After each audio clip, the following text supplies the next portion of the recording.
আসসালামু আলাইকুম ওয়া রাহমাতুল্লাহি ওয়া বারাকাতুহু। গ্রামবাসী ভাইরা, আমরা সকলেই অবগত আছি যে প্রত্যেক বছরের ন্যায় এবছরেও চাঁদপুর গ্রামবাসীর উদ্যোগে যে বাৎসরিক ইসালে সওয়াব আয়োজন করা হয়, এবছরেও আয়োজন করা হয়েছে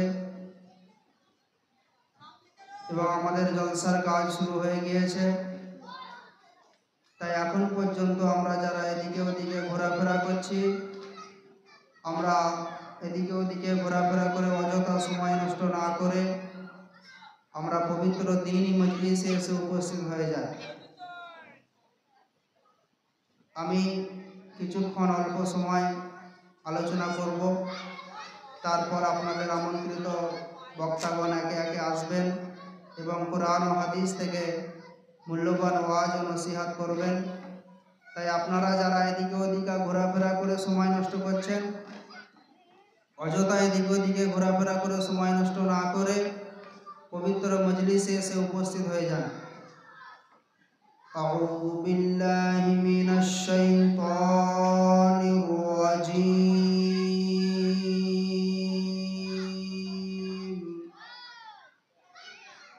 বিসমিল্লাহির রাহমানির রাহিম।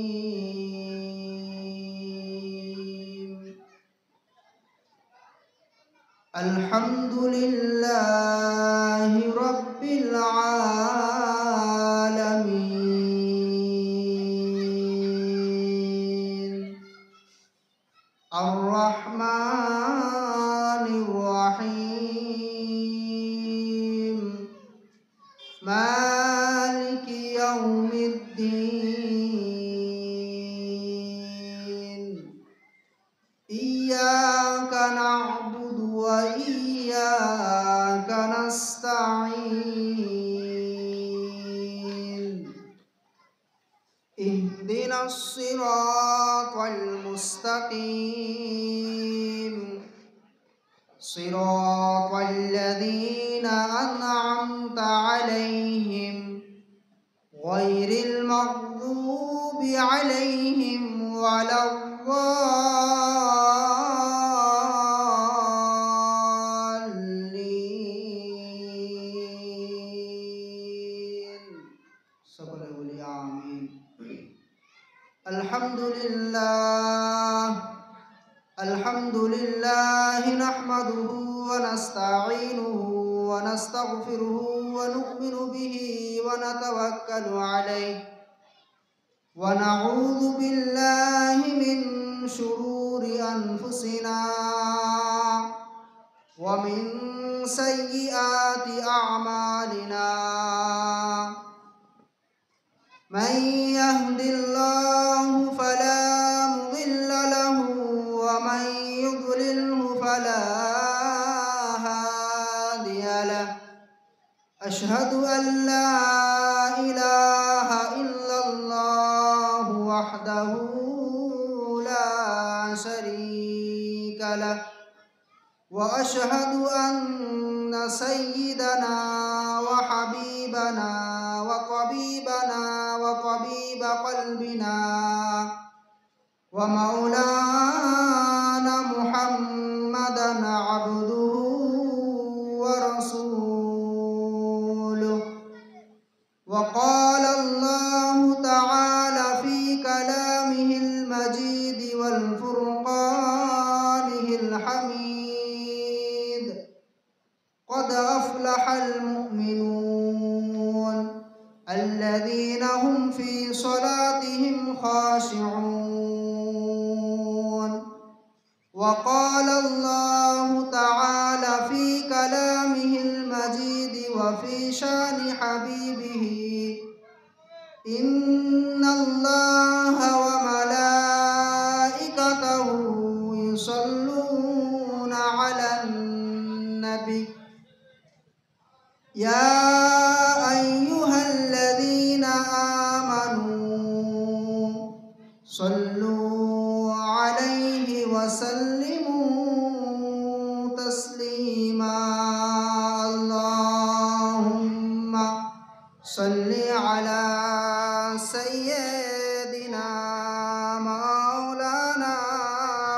محمد وعلى آل سيدنا مولانا محمد اللهم صل على سيدنا مولانا محمد وعلى آل سيدنا مولانا محمد अपने आँखों से देखा नहीं है मगर उनकी तस्वीर सीने में मौजूद है। अपने आँखों से देखा नहीं है मगर उनकी तस्वीर सीने में मौजूद है। जिसने लाकर कलामे इलाही दिया वो मोहम्मद मदीने में मौजूद है। अल्लाहुम्मा सल्ली अला सय्यदिना मौलाना मुहम्मद व अला आले सय्यदिना मौलाना मुहम्मद। কেমন করে ভুলে আছো ও গো জননী, নয়ন আড়ালে মোরে কখনো রাখনি। কেমন করে ভুলে আছো ও গো জননী, নয়ন আড়ালে মোরে কখনো রাখনি। মাগো হারিয়ে তোমায় সব হারালাম, কি আর আছে বাকি ত্রিভুবনে আলো আলো তবু আধার দেখি। মাগো নাই না কেউ আর কোলে তুলে, মাগো নাই না কেউ আর কোলে তুলে, খায় না তো আর চুমা। ভুল করিলে অবুঝ বলে পাই না মাগো ক্ষমা। সবাই দেখে বাঁকা চোখে আদরে তাকাই না, কারণ আমার পৃথিবীতে নাই কো বেঁচে মা। স্নেহের পিতা সেও তো এখন, স্নেহের পিতা সেও তো এখন থাকে দূরে দূরে। কার কাছে মা রেখে আমায় গেলে তুমি দূরে। আমার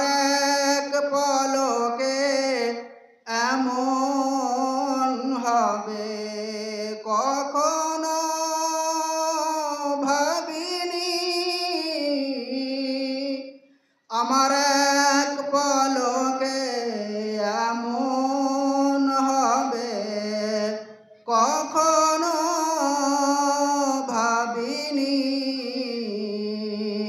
কেমন করে ভুলে আছো ও গো জননী। আল্লাহুম্মা সাল্লি আলা মাওলানা মুহাম্মদ ওয়া আলা আলি সাইয়্যিদিনা মাওলানা মুহাম্মদ। प्यारे हाजिरिन मजलिस, আমার দিনদার ইমানদার নেককার আল্লাহওয়ালা ভাইয়েরা, পর্দার অন্তরালে আমার মা ও বোনেরা, সকলকে জানাই আমি আন্তরিক অভিনন্দন ও শুভেচ্ছা।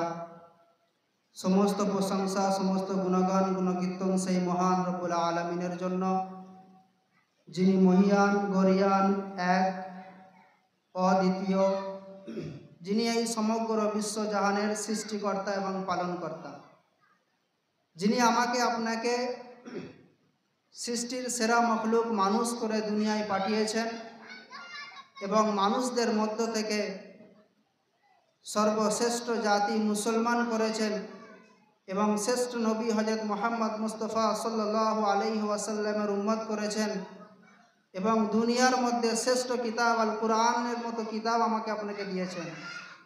সেই মহান রব্বুল আলামিনের দরবারে শতকোটি শুকরিয়া জ্ঞাপন করি, কৃতজ্ঞতা স্বীকার করি। সকলে উচ্চ কণ্ঠে বলি আলহামদুলিল্লাহ। তার ঠিক পরে পরেই শতকোটি দরুদ ও সালাম বর্ষিত হোক আকায়ে নামদার, তাজদারে মদিনা, দুলহায়ে মদিনা, আব্দুল্লাহ লাল আমিনার দুলাল, পিয়ারা নাম হযরত মুহাম্মদ মুস্তাফা সাল্লাল্লাহু আলাইহি ওয়াসাল্লামের উপরে সকলে বলি সাল্লাল্লাহু আলাইহি ওয়াসাল্লাম। আমরা সকলেই অবগত আছি যে প্রত্যেক বছরে ন্যায় এবছরেও জলসার মজলিস অনুষ্ঠিত হয়েছে। অনেক নামি দামি বক্তা আসছেন, কোরআন ও হাদিস থেকে আলোচনা করবেন। আমি অধম গুনাহগার দু চার কথা বলবো। ওয়াজের মজলিস দুনিয়ার বাজারে অনেক হচ্ছে, হবে, অতীতে অনেক হয়েছে, আমরা অনেক জলসা শুনেছি। জলসা শুধু শুনে সময় নষ্ট করলে হবে না, জলসা আমাকে আপনাকে শুনতে হবে। জলসা শোনার আগে আমাকে আপনাকে মানসিকতা পরিবর্তন করতে হবে। ওয়াজের মজলিসে বসলেই শুধুমাত্র হিদায়াত হওয়া যায় না। হিদায়াত হতে গেলে ওয়াজের মজলিসে বসার আগে নিজের মানসিকতা পরিবর্তন করার চিন্তা ভাবনা নিয়ে বসতে হয়। কেননা আমারও মতো গুনাহগার তো দূরের কথা, আবু জেহেল, আবুল আহাব, এদের সামনে জামানার নবী হুজুর পাক সাল্লাল্লাহু আলাইহি ওয়াসাল্লাম ওয়াজ নসিহত করেছিলেন, কোরআনের কথা শুনিয়েছিলেন। রসুলের মুখ থেকে ওয়াজ শুনেও হিদায়াত হতে পারেনি আবু জেহেল, আবুল আহাব। কেন? তাদের মধ্যে হিদায়াত হওয়ার চিন্তা ভাবনা ছিল না, হিদায়াত হওয়ার মেন্টালিটি ছিল না। তো ওয়াজ, ওয়ালাইকুম আসসালাম জি, আপনি জাঙ্গিপাড়া টপকে চলে এসছেন? মোহনবাটি, হ্যাঁ তাহলে এখানে চাঁদপুর। আচ্ছা, উনি আসছেন মোহনবাটি টপকে চলে এসছেন, একবার ওখানে যেতে। হ্যাঁ যাচ্ছে যাচ্ছে, এখানে যাচ্ছে। হ্যাঁ জি। তো ওয়াজ শুধু শুনলে হবে না, নিজেকে পরিবর্তন হওয়ার মানসিকতা আগে নিজের মধ্যে তৈরি করতে হবে। আল্লাহ সুবহানাহু ওয়া তাআলা কোরআনের মধ্যে বলছেন, ইন্নাল্লাহা লা ইউগাইয়িরু মা বিকওমিন হাত্তা ইউগাইয়িরু মা বিআনফুসিহিম। যে আল্লাহ তাআলা কোনো জাতিকে, কোনো কওমকে ততক্ষণ পর্যন্ত হিদায়াত দেয় না, ততক্ষণ পর্যন্ত কোনো জাতিকে, কোনো কওমকে আল্লাহ তাআলা পরিবর্তন করেন না, যতক্ষণ না সেই জাতি নিজে পরিবর্তন হওয়ার চিন্তা ভাবনা না করে। তা আমাকে আপনাকে ওয়াজ শুনলে হবে না, ওয়াজ শোনার আগে যে এই আজকে ওয়াজ শুনে আমি পরিবর্তন হব, এই মানসিকতা নিয়ে এখানে এসে বসতে হবে।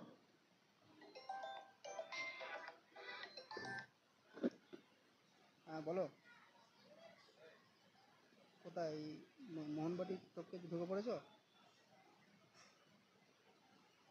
ও আচ্ছা আচ্ছা আচ্ছা, এসছে এটা বলো। হ্যাঁ,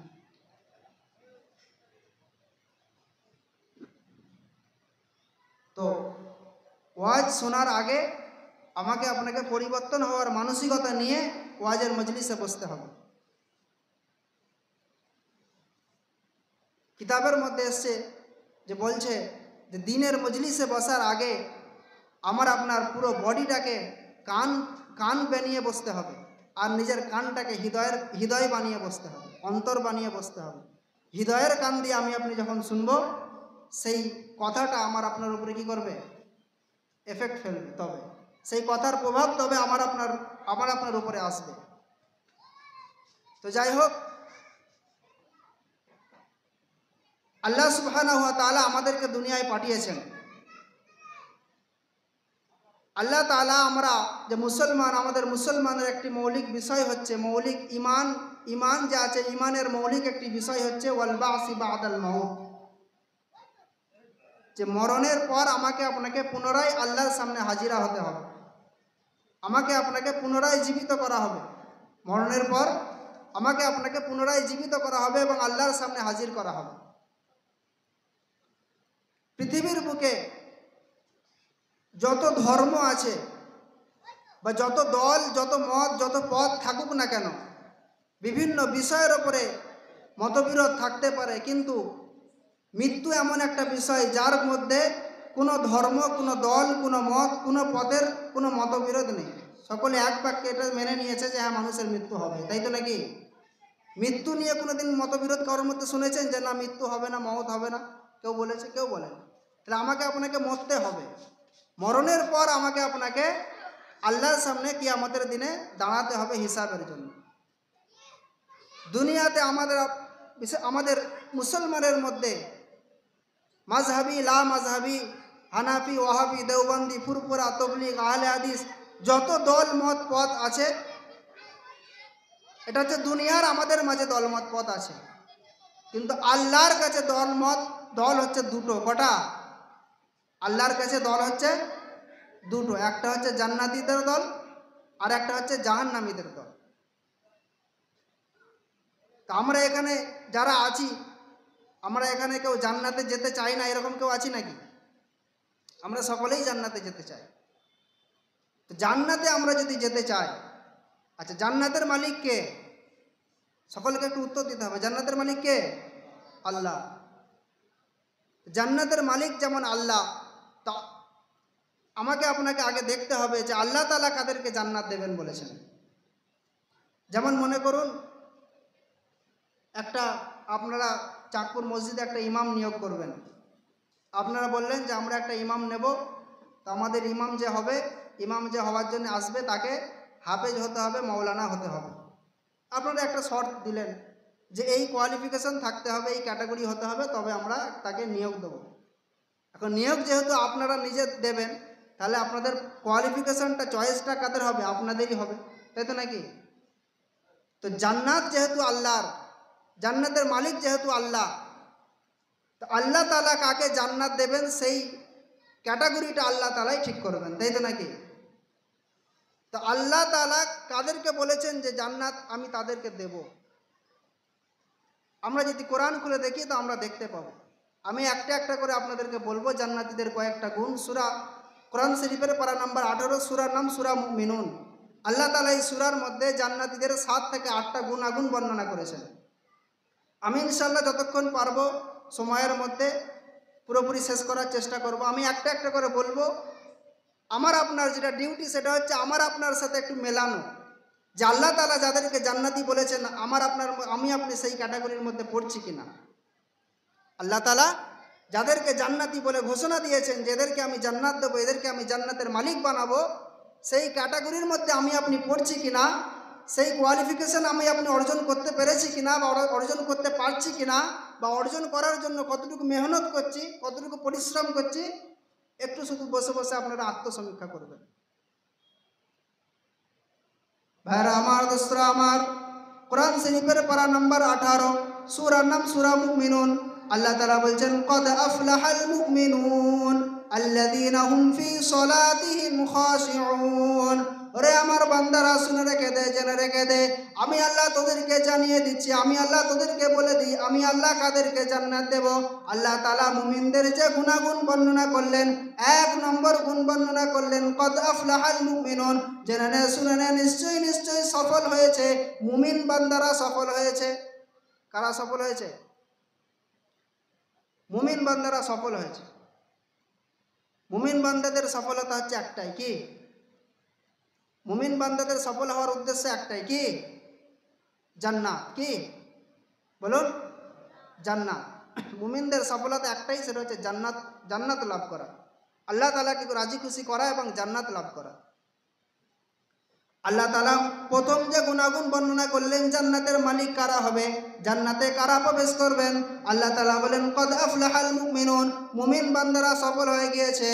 আল্লাহ তাআলা এবার মুমিন কারা তাদের একটা একটা করে গুণাগুণ বর্ণনা করছেন। আল্লাহ তাআলা বলছেন আল্লাযীনা হুম ফি সলাতিহিম খাশিউন, মুমিন বান্দা যারা হবে তাদের প্রথম নাম্বার গুণ যেটা হবে, তারা হচ্ছে নামাজের মধ্যে খুশু তাদের থাকবে, নামাজের মধ্যে স্থিরতা থাকবে। তাহলে মুমিনদের প্রথম গুণ কি হবে? নামাজের মধ্যে স্থিরতা থাকবে।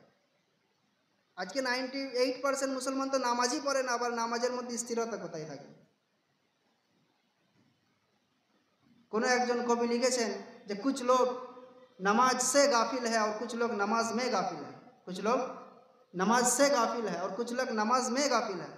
কিছু মানুষ তো পুরোপুরি নামাজ থেকেই গাফিল, নামাজ থেকেই অমনোযোগী, নামাজ থেকেই দূরে সরে আছে। আবার কিছু মানুষ নামাজ তো পড়েছে কিন্তু নামাজ মে গাফিল হয়, নামাজের মধ্যেও গাফিল, নামাজের মধ্যেও এটা সেটা চিন্তা ভাবনা, নামাজের মধ্যেও দুনিয়ার চিন্তা ভাবনা। তো মুমিনদের আল্লাহ তাআলা যাদেরকে জান্নাত দেবেন বলেছেন, প্রথম নাম্বার গুণ হতে হবে নামাজের মধ্যে স্থিরতা থাকবে। স্থিরতা বলতে মুফাসসিরে কেরামগণ লিখেছেন যেখানে স্থিরতা বলতে 2 ধরনের। একটা হচ্ছে অন্তরের স্থিরতা, মানে নামাজের সময় শুধুমাত্র আল্লাহ তাআলার চিন্তা ভাবনা মাথায় থাকবে, অন্য কোনো কিছু চিন্তা ভাবনা থাকবে না। দ্বিতীয় নম্বর যে স্থিরতা বলেছেন সেটা হচ্ছে অঙ্গ প্রত্যঙ্গের স্থিরতা। নামাজে দাঁড়িয়ে হাত নাড়বে না, পা নাড়বে না, খেলা করবে না, জামার সাথে খেলা করবে না। তাহলে নামাজের মধ্যে স্থিরতা 2 ধরনের, একটা হচ্ছে মনের স্থিরতা আর একটা হচ্ছে অঙ্গ প্রত্যঙ্গের স্থিরতা। জান্নাতীদের প্রথম নম্বর গুণ নামাজের মধ্যে স্থিরতা থাকে। এবার আমাকে আপনাকে চিন্তা করতে হবে যে আমার আপনার নামাজটা কোন ক্যাটাগরির মধ্যে পড়ছে। ভাইরা আমার, দোস্তরা আমার, আল্লাহ নবী, আল্লাহ রসুল একদিন সাহাবাদের মাঝে বসে রয়েছেন। হযরতে জিবরাইল আলাইহিস সালাতু ওয়াস সালাম আল্লাহ রসুলের কাছে এলেন। আল্লাহ রসুলের কাছে এসে একটা একটা করে আল্লাহ রসুলকে প্রশ্ন করছেন, ইয়া রাসূলুল্লাহ, ঈমান কি? ইয়া রাসূলুল্লাহ, দিন কাকে বলে? এটা কাকে বলে? ওটা কাকে বলে? একটা একটা করে প্রশ্ন করছেন। এক পর্যায়ে হযরত জিবরাইল আলাইহিস সালাতু ওয়াস সালাম প্রশ্ন করলেন, ইহসান কাকে বলে? আল্লাহ রসুল হযরত জিবরাইল আলাইহিস সালাতু ওয়াস সালামকে জবাব দিচ্ছেন, আনতা আবুদাল্লাহা কাআন্নাকা তারাহু ফাইন লাম তাকুন তারাহু ফাইন্নাহু ইয়ারাকা। শুনে রাখো, জেনে রাখো, তুমি তোমার আল্লাহ তাআলার ইবাদত করো, এমনভাবে ইবাদত করবে যেন তোমার মস্তিষ্কে যেন এটা থাকে, তোমার চিন্তা ভাবনায় যেন এটা থাকে যে তুমি আল্লাহকে দেখছো। আল্লাহর ইবাদত এমনভাবে করতে হবে যে তোমার মস্তিষ্কে যেন এটা থাকে যে তুমি আল্লাহকে দেখতে পাচ্ছ। অন্তত যদি এটা তোমার মনে না আসে, অন্তত তুমি এতটুকু তোমার মনে মনে চিন্তা করবে যে আল্লাহ আমাকে দেখছে। প্রথমে চেষ্টা করতে হবে যে আমি আল্লাহকে দেখতে পাচ্ছি।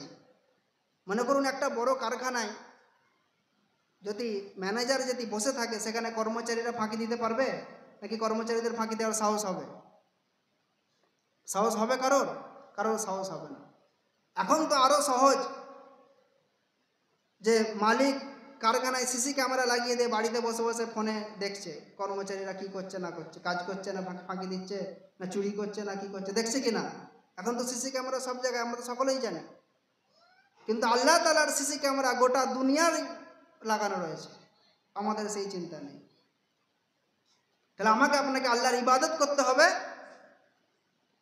এতটুকু মনে করতে হবে যে আমি আল্লাহকে দেখতে পাচ্ছি, আল্লাহকে আমি দেখতে পাচ্ছি। এই চিন্তা ভাবনা আমার মধ্যে যখন আসবে, তখন আমি কি করব না, নামাজের মধ্যে অমনোযোগী হব না, নামাজের মধ্যে অন্য কোনো অঙ্গ প্রত্যঙ্গ নিয়ে খেলাধুলা করব না, নামাজের মধ্যে আমার স্থিরতা থাকবে, খুশু থাকবে। ভাইরা আমার, দোস্তরা আমার, আল্লাহ তাআলা জান্নাতীদের বর্ণনা দিতে গিয়ে বললেন, প্রথম নাম্বার হচ্ছে নামাজের মধ্যে তারা স্থিরতা থাকবে। দ্বিতীয় নাম্বার পয়েন্ট হচ্ছে ওয়াল্লাযীনা হুম আনিল লাগবি মুরিদুন। জান্নাতি বান্দা যারা হবে তাদের দ্বিতীয় নাম্বার গুণাগুণ যেটা হবে, তারা খারাপ কথা থেকে, অনর্থক কথা এবং কাজ থেকে তারা বেঁচে থাকবে। অপ্রয়োজনীয় কথা এবং অপ্রয়োজনীয় কাজ থেকে তারা বেঁচে থাকবে। জান্নাতীদের গুণ বলছি, আল্লাহ তাআলা কোরআনে বলেছেন, গল্প শোনাচ্ছি না আপনাদের। আমার আপনার যদি মনে জান্নাতে যাওয়ার চিন্তাভাবনা থাকে, তাহলে আমাকে আপনাকে আজ থেকে চেষ্টা করতে হবে আমি এই ক্যাটাগরিতে যেন আমি পড়ি। দ্বিতীয় নম্বর কি, খারাপ কথা এবং খারাপ কাজ, অপ্রয়োজনীয় কথা এবং অপ্রয়োজনীয় কাজ থেকে মুমিন যারা জান্নাতি হবে তারা কি করবে, বেঁচে থাকবে। আল্লাহ রসুল সাল্লাল্লাহু আলাইহি ওয়াসাল্লাম বলছেন হাদিসের মধ্যে যে যত বেশি অপ্রয়োজনীয় কাজ থেকে বেঁচে থাকে, তার ইসলাম তত বেশি সে সৌন্দর্যমণ্ডিত করে তোলে। যে যত বেশি অপ্রয়োজনীয় কথা এবং কাজ থেকে বেঁচে থাকে, সে তার নিজের ইমানকে, নিজের ইসলামকে নিজে নিজে তত বেশি সৌন্দর্যমণ্ডিত করে তোলে, ভালো করে তোলে। তাহলে জান্নাতীদের দ্বিতীয় গুণ হচ্ছে অপ্রয়োজনীয় কথা থেকে বেঁচে থাকতে হবে আমাকে আপনাকে। আবু দাউদ শরীফের মধ্যে একটি হাদিস আছে, যেখানে আল্লাহ রসুল সাল্লাল্লাহু আলাইহি ওয়াসাল্লাম বলছেন যে কোনো মানুষ যখন বিনা কারণে কাউকে কোনো গালি দিয়ে থাকে, কাউকে কোনো অভিশাপ দিয়ে থাকে, সেই গালিটা আসমানের উপরে উঠতে থাকে, আসমানের উপরে উঠতে থাকে, ডায়ে বাঁয়ে যেতে থাকে। যখন দেখে আসমানের দরজা বন্ধ, তখন নিচে ফিরে আসে, এবং যখন যার উদ্দেশ্যে সে গালি দিয়েছে, যার উদ্দেশ্যে সে অভিশাপ করেছে, তার কাছে যেতে থাকে। যখন তার কাছে গিয়ে দেখে যে যার উদ্দেশ্যে অভিশাপ করা হয়েছে সেই এই অভিশাপের যোগ্য নয়, তখন সেই অভিশাপটা, সেই লানতটা ঘুরে যে ব্যক্তি অভিশাপ করলো, যে ব্যক্তি লানত দিল, তার উপরে এসে পড়ে। তাহলে কি আল্লাহ তাআলার সৃষ্টি, আল্লাহ তাআলার সিস্টেম বড় আজীব। আল্লাহ রসুল বলছেন যে কেউ যদি কাউকে বিনা প্রয়োজনে অযথা গালাগালি করে, অযথা কাউকে অভিশাপ দেয়, কাউকে লানত দেয়, সেই জিনিসটা, সেই লানতটা আসমানের উপরে উঠতে থাকে। আসমানে উঠতে উঠতে যখন দেখে আসমানের দরজা বন্ধ, সে নিচে চলে আসে, ডান দিকে যেতে থাকে, বাম দিকে যেতে থাকে। যখন দেখে তার যাওয়ার কোনো রাস্তা নেই, তখন যেই মানুষটাকে উদ্দেশ্য করে লানত করা হয়, যেই মানুষটাকে উদ্দেশ্য করে বদদুয়া দেওয়া হয়, সেই মানুষটার কাছে যায়। তখন গিয়ে যখন দেখে যে এই ব্যক্তিটা এই লানতটা পাওয়ার, এই অভিশাপটা পাওয়ার যোগ্য নয়, তখন যে লানত করে, যে অভিশাপ করে, ঘুরে তার কাছে আসে। তাহলে আমাকে আপনাকে চিন্তা করতে হবে, আমরা অযথা বসে বসে মানুষকে গালাগালি করি, অযথা বসে বসে মানুষের চগলখড়ি করি, মানুষের পিছনে লাগি, মানুষের পিছনে কথা বলি, অপ্রয়োজনীয় মানুষকে পেরেশানি করি। তাহলে আমি যে খারাপ কথাটাকে তার উদ্দেশ্যে বলছি, যে গালাগালিটা তার উদ্দেশ্য করছি, সেটা ঘুরে আমার কাছে আসছে না। তো আমাকে আপনাকে একটু চিন্তা করে দেখতে হবে। জান্নাতীদের গুণাগুণ কি? অপ্রয়োজনীয় কথা এবং অপ্রয়োজনীয় কাজ থেকে নিজেদেরকে বাঁচিয়ে রাখে। আল্লাহ তাআলা আমাদের সকলকে তৌফিক দান করুন। সকলে বলি আল্লাহুম্মা আমিন। ভাইরা আমার, দোস্তরা আমার, আল্লাহ তাআলা জান্নাতীদের তৃতীয় নম্বর গুণাগুণ বর্ণনা করলেন, ওয়াল্লাযীনা হুম লিয-যাকাতি ফাঈলুন। জান্নাতীদের তৃতীয় নম্বর গুণাগুণ হলো তারা যথাসময়ে যাকাত আদায় করে। পৃথিবীর মুসলমান যদি যথাসময়ে এবং ঠিকভাবে যাকাত আদায় করত, তাহলে পৃথিবীর কোনো মুসলমান গরিব থাকতো না। যাকাত কাকে বলে আপনারা জানেন তো নাকি? একটু কথা বলুন, যাকাত কাকে বলে আপনারা জানেন তো? নিজের সমস্ত খরচ বাদ দিয়ে, বাৎসরিক নিজের সমস্ত খরচ বাদ দিয়ে সঞ্চিত অর্থের 2.5%, 100 টাকায় 2.5 টাকা গরিব মানুষদেরকে দান করতে হয়। নিজের সমস্ত প্রয়োজনীয় বাদ দিয়ে, ধার দেনা বাদ দিয়ে, আমি শর্টে বলছি, পরে ইনশাল্লাহ বিস্তারিত আলোচনা করব। নিজের এটুকু মনে রাখুন যে নিজের সমস্ত খরচ, নিজের সমস্ত পরিবার পরিজন সমস্ত খরচ বাদ দিয়ে বছরে ধার দেনা সব কিছু মিটিয়ে বছরে আপনার যে সঞ্চিত যে অর্থ, সঞ্চিত যে টাকা যেটা আপনার জমা থাকে, সেই সঞ্চিত অর্থের 2.5% গরিবদেরকে দিতে হয়। মানে 100 টাকায় 2.5 টাকা, 1000 টাকা যদি থাকে 25 টাকা তা থেকে দিতে হবে, তাই তো নাকি? 2.5% হলে তাই তো হচ্ছে 25 টাকা গরিবদেরকে দিতে হবে। আজকে মুসলমান 95% বেশি মুসলমান জাকাত আদায় করে না। মুসলমান যদি টাইমে টাইমে যথাসময়ে ঠিকঠাকভাবে জাকাত আদায় করতো, দুনিয়ার কোনো মুসলমান গরিব থাকতো না। ইসলামের সিস্টেম এই জন্যেই, আপনি জাকাতের পয়সা কোনো অমুসলিমকে দিতে পারবেন না। কেন? মুসলমান যেন কোনো অমুসলিমের কাছে গিয়ে হাত না পাতে, যার জন্য ইসলাম জাকাতের সিস্টেম চালু করেছে।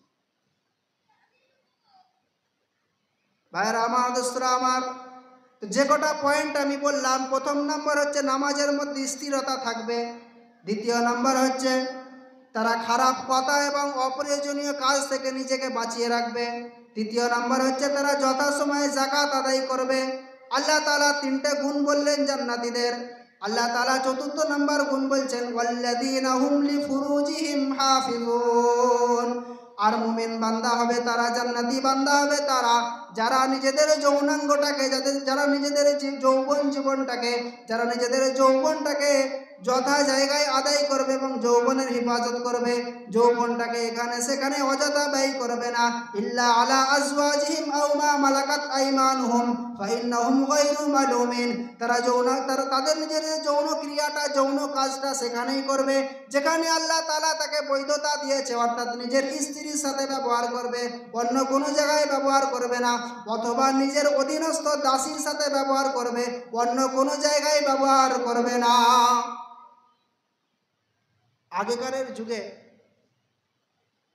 দাসী প্রথা, দাসী প্রথা চালু ছিল, আপনারা জানেন তো? মানুষ বাজার থেকে গোলাম কিনে নিয়ে আসতো নিজের প্রয়োজনীয় কাজ তাদেরকে দিয়ে করানোর জন্য। তো যারা দাসী হতো, তো দাসীর সাথে মালিকের জন্য সহবাস করা আগে জায়েজ ছিল। এখন যেহেতু দাসীর প্রথা আর নেই, তো ওইদিকে বেশি যাওয়ার কোনো দরকারও নেই। তো মোটামুটি যেটা পয়েন্ট সেটা হচ্ছে শরিয়াত দ্বারা যে বৈধ করেছেন যে স্ত্রী, সেই নিজের স্ত্রী ছাড়া অন্য কোনো কারোর সাথে যৌন কাজে লিপ্ত হয় না। জান্নাতীদের 4র্থ নম্বর গুণ। আজকে সমাজের দিকে তাকিয়ে দেখুন, যুবক ছেলেরা জানে আজকে 95%, 95% বললে ভুল হবে না, ছেলেমেয়েরা জেনায় লিপ্ত। সোশ্যাল মিডিয়া এমন একটা নোংরা, মোবাইল, ইন্টারনেট এমন একটা নোংরা পরিবেশ আমাদের মাঝে তৈরি করে দিয়েছে যে 95% ছেলেমেয়েরা আজকে জেনায় লিপ্ত। কার স্ত্রী কার সাথে সম্পর্কে লিপ্ত হয়ে আছে, কার স্ত্রী কার স্বামী কার সাথে কি করছে, আমরা নিজের ঘরের মানুষরাও জানি না। এই রকম কঠিন পরিস্থিতি। জেনাকারী ইসলামের দৃষ্টিতে কোনো বিবাহিত পুরুষ যদি জেনা করে, ইসলাম তাকে বেঁচে থাকার অধিকার দেয় না। কোনো অবিবাহিত পুরুষ, অবিবাহিত মহিলা যদি জেনা করে, তার শাস্তি হচ্ছে ইসলামে তাকে বেতের বাড়ি মারা হবে। আর কোনো বিবাহিত পুরুষ, কোনো বিবাহিত মহিলা যদি অন্য কারোর সাথে জেনা করে, নিজের স্ত্রী ছাড়া অন্য কারোর সাথে, তার শাস্তি আপনারা কি আছে জানেন তো? কোমর পর্যন্ত পুঁতে তাকে পাথর মেরে হত্যা করা হবে। কেন? তোমার তো যৌবন যে কাজ তোমার মেটানোর জন্য, যৌন পিপাসা মেটানোর জন্য তোমার তো বৈধ স্ত্রী তোমার বাড়িতে রয়েছে। তোমার বৈধ স্ত্রী থাকা সত্ত্বেও তুমি কেন এদিক সেদিক উকি দিচ্ছ? যার জন্য তার বেঁচে থাকার অধিকার ইসলাম তাকে দেয়, তাকে পাথর মেরে হত্যা করতে হবে, ইসলামের আইন। ভাইরা আমার, দোস্তরা আমার, আল্লাহ তাআলা বললেন জান্নাতীদের 4র্থ গুণ হচ্ছে তারা তাদের যৌনাঙ্গের হেফাজত করে। নিজের বৈধ স্ত্রী ছাড়া অন্য কোনো দিকে তারা যায় না, নিজের বৈধ স্ত্রী ছাড়া অন্য কারোর সাথে তারা যৌন কার্যে লিপ্ত হয় না। আল্লাহ তাআলা বলেন ইল্লা আলা আজওয়াজিহিম আও মা মালাকাত আইমানুহুম ফাইন্নাহুম গায়রু মালুমিন। নিজের স্ত্রীর সাথে কেউ যদি সহবাস করে, নিজের স্ত্রীর সাথে কেউ যদি নিজের যৌন পিপাসাটা মেটায়, তো সেখানে সে নিন্দিত হবে না, তাকে মানুষ নিন্দা করবে না। ফামান ইবতাগা ওয়ারাআ যালিকা ফাউলাইকা হুমুল আদুন।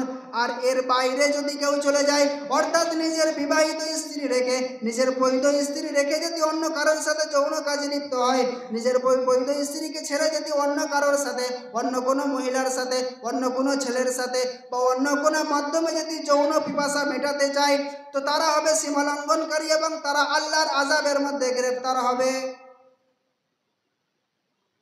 একটা ছোট্ট যদি উদাহরণ দিই আপনাদেরকে, আপনারা বুঝতে পারবেন। আল্লাহ তাআলা যে বললেন যে নিজের বৈধ স্ত্রীর সাথে সহবাস করলে তোমরা নিন্দিত হবে না, মানুষ তোমাদেরকে নিন্দা করবে না। আর আল্লাহ তাআলা যে সীমারেখা বেঁধে দিয়েছেন তার বাইরে তোমরা যদি যাও, তাহলে তোমরা সীমা লঙ্ঘনকারী হবে। আমাদের সমাজে যদি কোনো বিবাহিত মহিলা, কোনো বিবাহিত মেয়ে যদি, মেয়ের পেটে যদি বাচ্চা আসে, পরিবারের মানুষ, বন্ধু বান্ধব সকলে খুশি হয় না, হয় না? তাকে বাহবা দেয় কি দেয় না? সকলে খুশি হয় তো নাকি? এটা হচ্ছে আল্লাহ দেওয়া বৈধ রাস্তা, ওই জন্য সকলে খুশি হয়, তাকে সাবাসী জানায়। আর কোনো অবিবাহিত মহিলার পেটে যদি বাচ্চা এসে যায়, তাকে মানুষ কি করবে? তাকে সাবাসী দেবে নাকি জুতোর বাড়ি মারবে? এটা হচ্ছে আল্লাহর সীমা লঙ্ঘন করার ফল। কোরআনে যে আল্লাহ বললেন যে তোমরা যদি তোমাদের বৈধ স্ত্রীর সাথে মেলামেশা করো, যৌন পিপাসা মেটাও, তাহলে তোমাদের সমাজ তোমাদেরকে নিন্দা করবে না, মানুষ তোমাদেরকে নিন্দা করবে না। আর এর বাইরে তোমরা যদি যাও, তাহলে কি হবে? তোমরা হবে সীমা লঙ্ঘনকারী। আমাদের সমাজে হয়তো নাকি হয় না, যদি অবৈধভাবে কেউ, কোনো মেয়ে যদি প্রেগনেন্ট হয়ে যায়, তাকে সমাজ নিন্দা করে কি করে না? তাকে সমাজচ্যুত করে দেওয়া হয় কি হয় না? তো এটা হচ্ছে কোরআনের আয়াতের নিদর্শন। ভাইরা আমার, দোস্তরা আমার, আল্লাহ তাআলা যে বললেন তারা জান্নাতি যারা হবে, তাদের অন্যতম একটা গুণাগুণ হচ্ছে তারা তাদের যৌনাঙ্গের হেফাজত করবে। আল্লাহ তাআলা ৫ম নম্বরে জান্নাতীদের গুণাগুণ বলছেন ওয়াল্লাযীনা হুম লিআমানাতিহিম ওয়া আহদিহিম রাউন। আর তাদেরকে যখন কোনো আমানত দেওয়া হবে এবং তারা যখন কোনো ওয়াদা করবে, সেই ওয়াদা পূরণ করবে। তারা আমানত যখন তাদেরকে দেওয়া হবে, তারা আমানত যথাযথভাবে আদায় করবে। এবং তারা যখন ওয়াদা করবে, তারা যখন অঙ্গীকার করবে, তারা সেই ওয়াদা পূরণ করবে, অঙ্গীকার পূরণ করবে। জান্নাতীদের ৫ নম্বর এবং ৬ নম্বর গুণ হচ্ছে তাদেরকে যখন কোনো জিনিস আমানত দেওয়া হবে, সেই আমানত তারা কি করবে? পূরণ করবে। আর তারা যখন কোনো ওয়াদা করবে, সেই ওয়াদা তারা ভাঙবে না, ওয়াদাও পূরণ করবে। আমানত আমরা যেটা মনে করি, হয়তো কাউকে টাকা পয়সা দিলে সেটাকে ফিরিয়ে দেওয়ার নামই আমানত, শুধু হয়তো আমরা এটাকেই আমানত মনে করি না।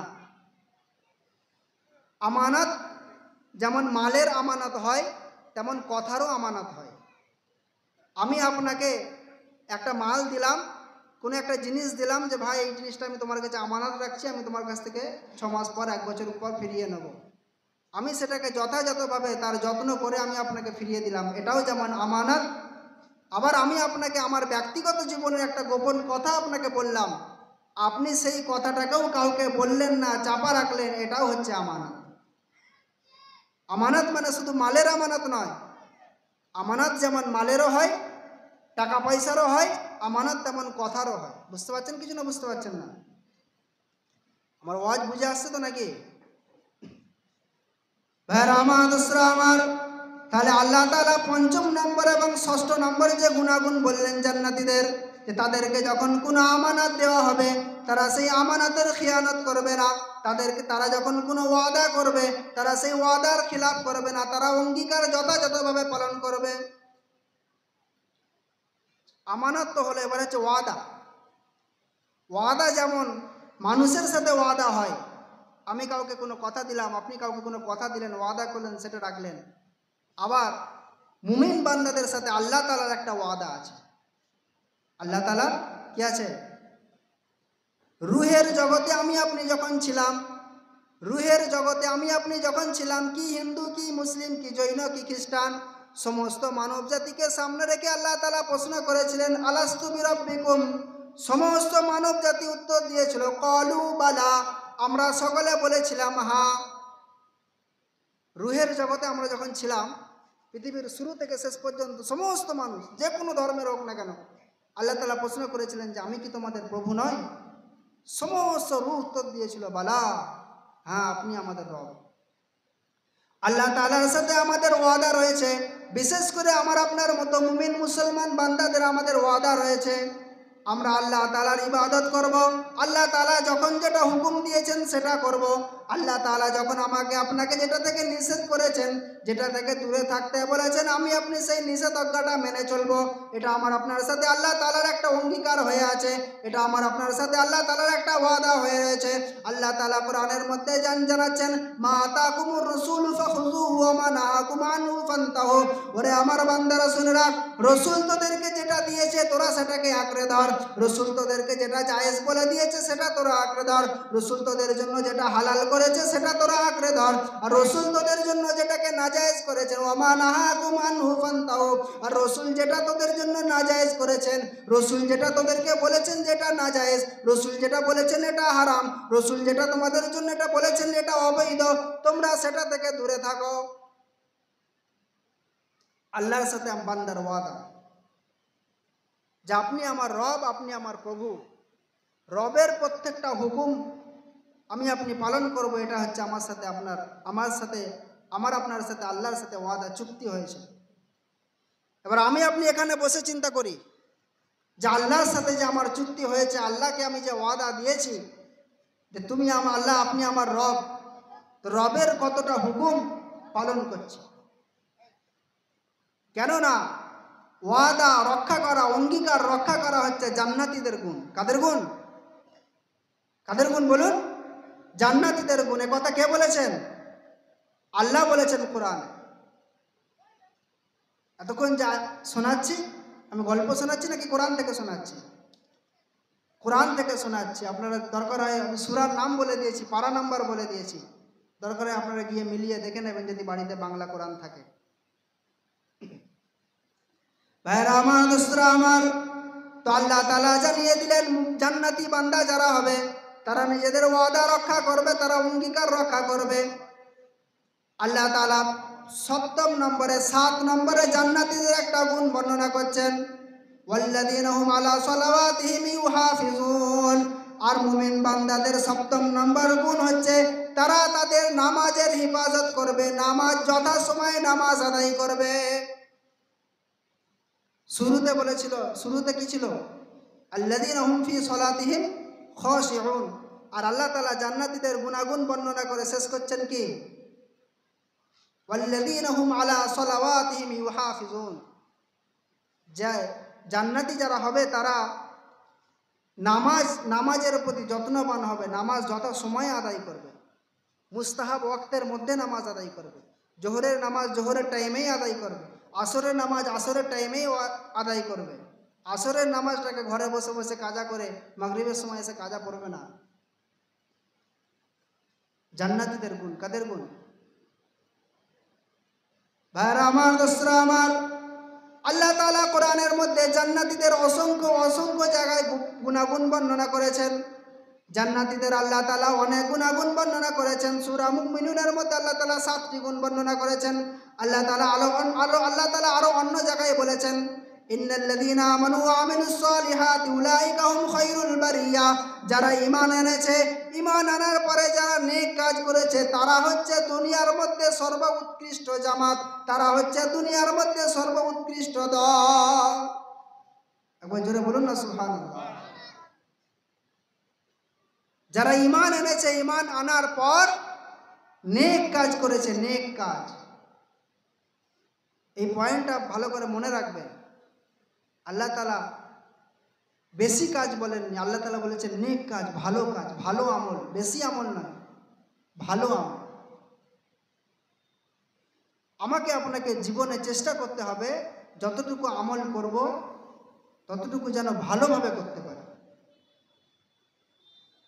নামাজ যতটুকু আদায় করব ততটুকু যেন ভালোভাবে আদায় করতে পারি, নামাজের মধ্যে যেন স্থিরতা রাখতে পারি, নামাজ যেভাবে আদায় করলে আল্লাহ তাআলা খুশি হতেন সেভাবে যেন আদায় করতে পারি। যেভাবে নামাজ আদায় করার জন্য রসুল আমাকে আপনাকে শিখিয়ে গিয়েছেন সেভাবে যেন আদায় করতে পারি। যেভাবে রোজা রাখলে আল্লাহ খুশি হবেন সেভাবে যেন রোজা রাখতে পারি। যেভাবে দান করলে আল্লাহ খুশি হতেন সেভাবে যেন দান করতে পারি। যেভাবে যাকাতটা আদায় করলে আল্লাহ খুশি হতেন সেভাবে যেন আদায় করতে পারি। আমল যেন নেক হয়, আমল যেন ভালো হয়, আমাকে আপনাকে মনে রাখতে হবে। আমল ভালো হলে আমি আপনি কি পাবো?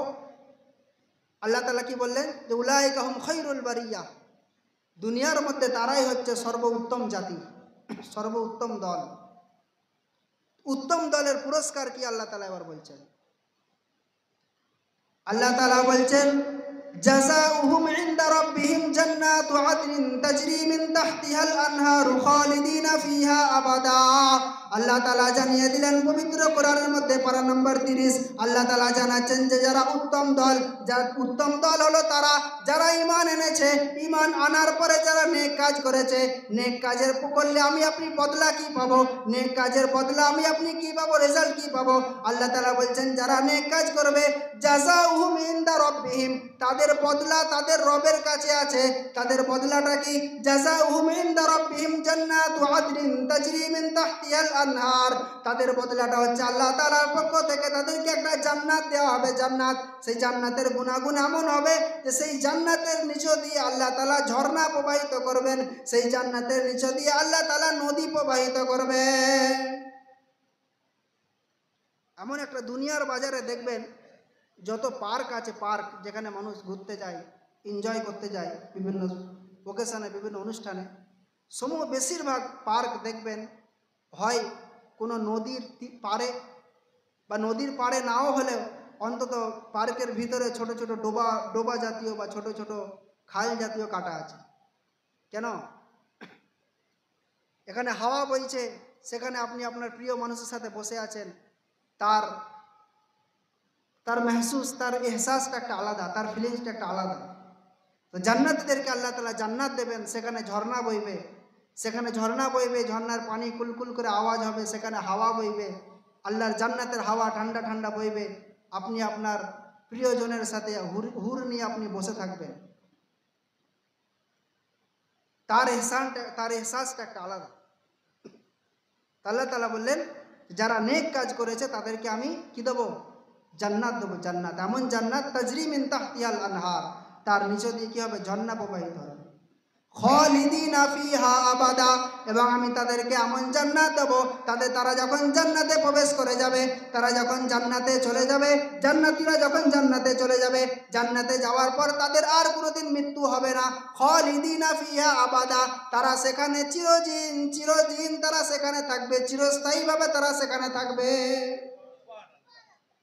জান্নাতে যাওয়ার পর কি হবে? তারা সেখানে চিরস্থায়ীভাবে থাকবে। তারপর আল্লাহ তাআলা কি বলছেন? আল্লাহ তাআলা বলছেন রাদিয়াল্লাহু আনহুম ওয়া রাদু আন যালিকা লিমান খাশিয়া রাব্বাহ, যে আমি যাদেরকে জান্নাত দেব, এই জান্নাত আমি যাদেরকে দেব তারা কারা? তারা হচ্ছে রাদিয়াল্লাহু আনহুম, তারা হচ্ছে এমন বান্দা যে যাদের প্রতি আল্লাহ তাআলা রাজি হয়ে গিয়েছেন, এবং যারা আল্লাহ তাআলার প্রতি রাজি হয়ে গেছে, রাদিয়াল্লাহু আনহুম ওয়া রাদু আন, যাদের প্রতি আল্লাহ তাআলা রাজি হয়ে গিয়েছে, যাদের উপর আল্লাহ তাআলা খুশি হয়ে গিয়েছেন, এবং যারা আল্লাহর উপরে খুশি হয়ে গিয়েছেন। জান্নাতি কারা? যাদের উপরে আল্লাহ খুশি হয়েছেন এবং যারা আল্লাহর উপরে খুশি আছেন। এবার আমাকে আপনাকে চিন্তা করতে হবে যে আমার আপনার জীবনের এমন কোনো আমল আমি করেছি কিনা, যেই আমলে আমি অন্তত নিজের মনকে সান্ত্বনা দিতে পারি যে হ্যাঁ, এই আমলটার কারণে আমার উপরে আল্লাহ খুশি আছে।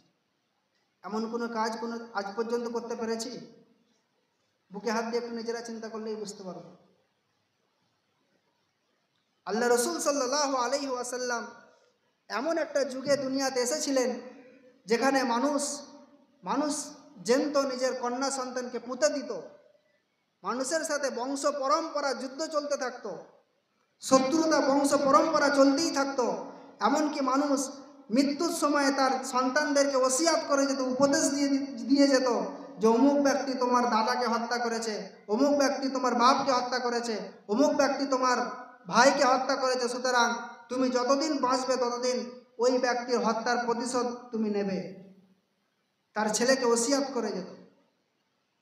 এই রকম একটা সময় জাহিলিয়াতের যুগে আল্লাহ রসুল দুনিয়াতে এসে সাহাবাদের হাতে রাদিয়াল্লাহু আনহুর টাইটেল, রাদিয়াল্লাহু আনহুর ডিগ্রি আল্লাহ রসুল সাল্লাল্লাহু আলাইহি ওয়াসাল্লাম সাহাবাদের হাতে ধরিয়ে দিয়ে গিয়েছেন।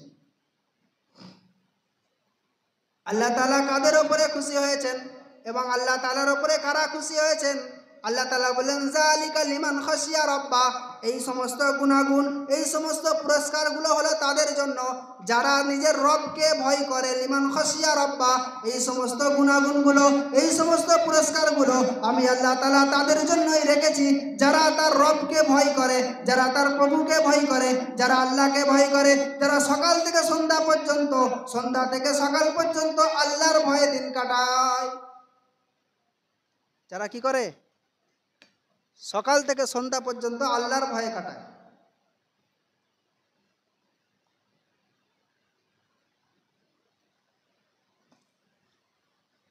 এবার আমাকে আপনাকে চিন্তা করতে হবে যে সারাদিন আমার আপনার অন্তরে কবার কোনো কাজ করার আগে এটা মনে হয়েছে যে এটা আল্লাহ দেখছে, সুতরাং এটা আমার জন্য করা যাবে না।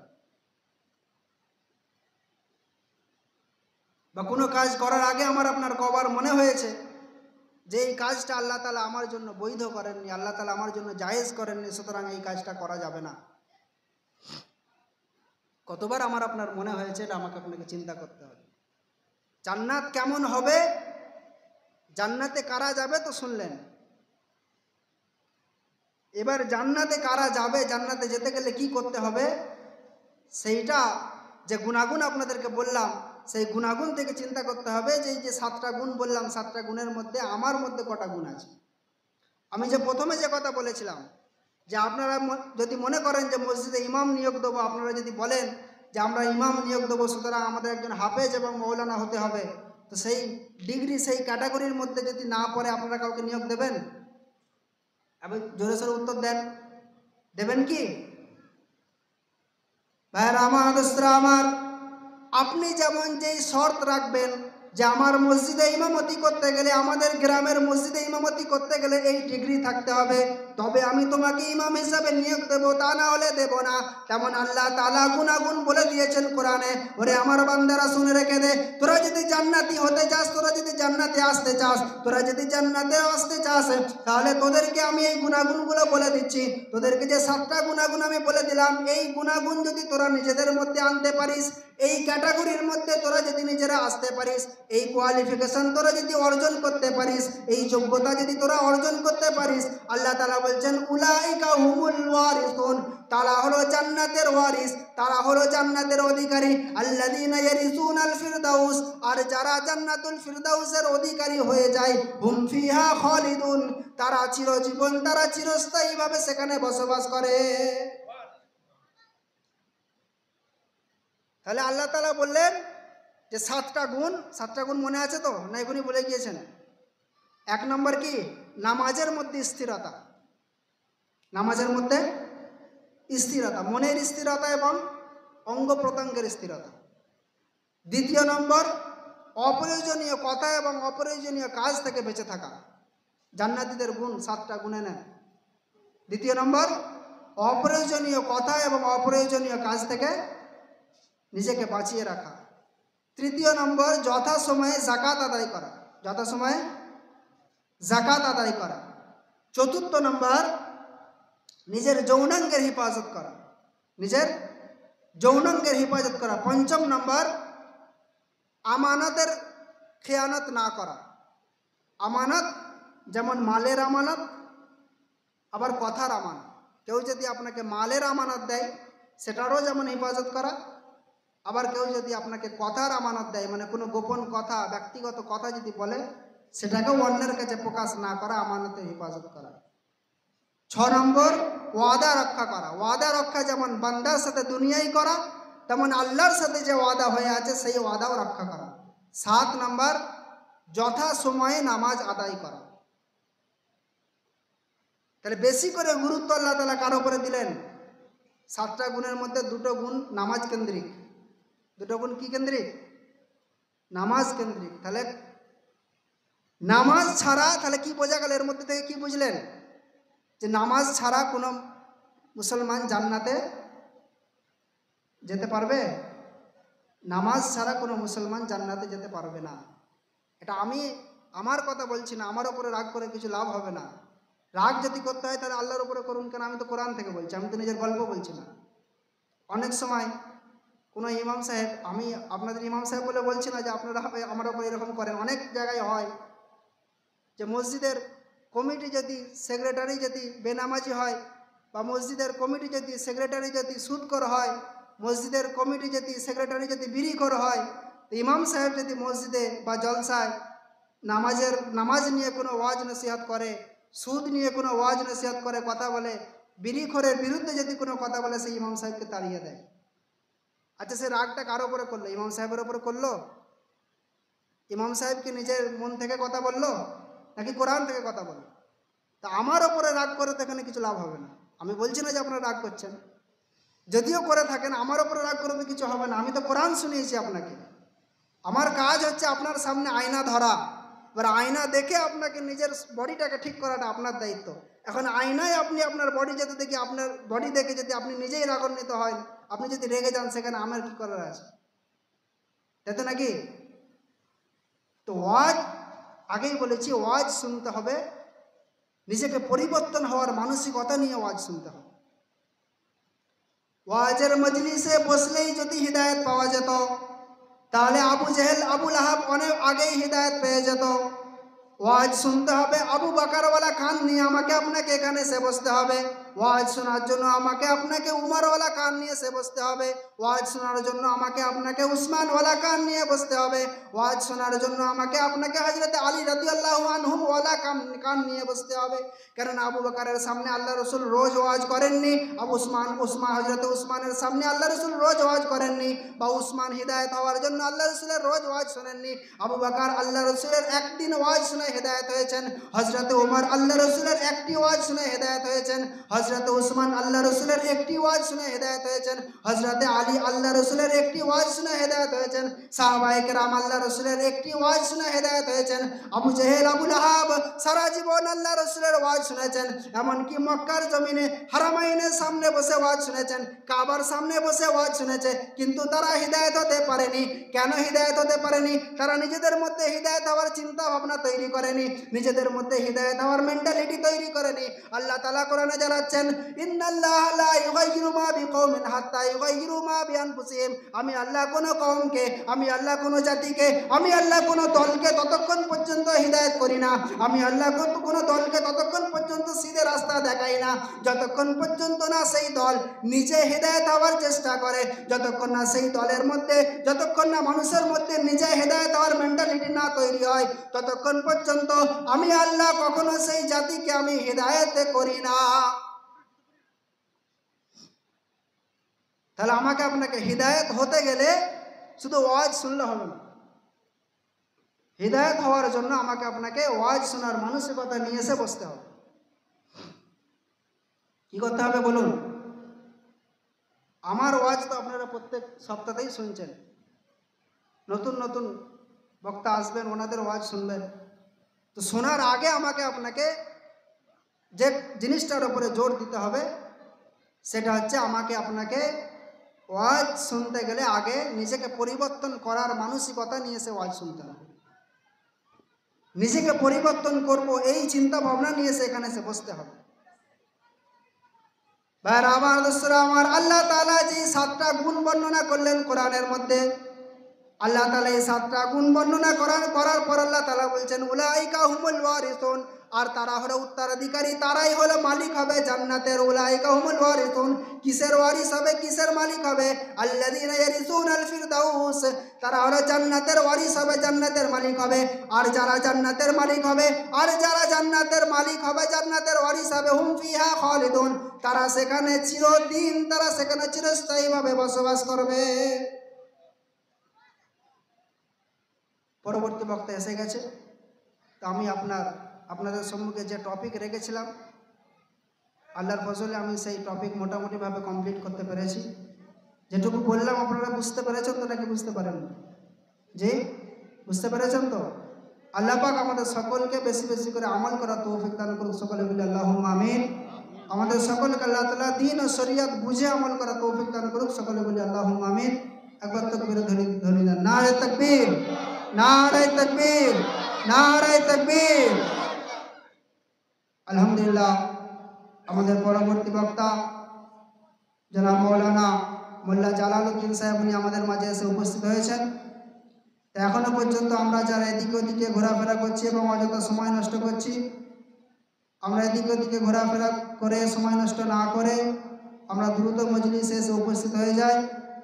পরবর্তী বক্তা এসে গেছেন, উনি কোরআন ও হাদিস থেকে মূল্যবান আলোচনা করবেন। আমরা সকলে ধীর স্থিরভাবে শুনবো। সকলে একবার মহব্বতে দরুদ পড়ো। আল্লাহুম্মা সাল্লি আলা